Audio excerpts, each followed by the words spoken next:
কিয়ামতের মাঠে যদি শোনেন, কিয়ামতের মাঠে সব তো স্পষ্ট হয়ে যাবে, হবে না? কিয়ামতের মাঠে যদি শোনেন এই করোনা ভাইরাসটা মানুষের সৃষ্টি করা ভাইরাস, অবাক হবেন না। আপনি অবাক হতে পারেন, আমি অবাক হব।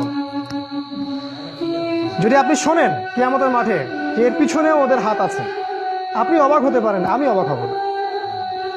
সামনে এমন প্রযুক্তি আসবে যা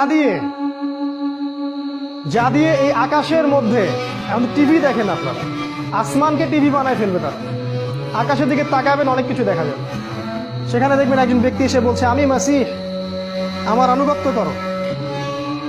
বাংলাদেশের মানুষ ল্যাংটা পীরের পিছনে দৌড়ে না? আর যদি আকাশে এরকম কাউকে দেখে যে বের হইলো এবং বললো যে আমি মাসিহ, তোমাদের ত্রাণকর্তা, আমার আনুগত্য করো, জান্নাতে চলে যাবে, মানুষ কি মনে করছেন যাবে না? বহু মানুষ আছে সব এক চোখা মানে ভিতরের চোখটা অন্ধ। ভিতরের চোখটা কি? খালি বাইরের চোখ দিয়ে দেখে। ওরা বিশ্বের মিডিয়া নিয়ন্ত্রণ করছে। সামনে এমন প্রযুক্তি আসবে যে প্রযুক্তিগুলো আপনাদের কল্পনার বাইরে।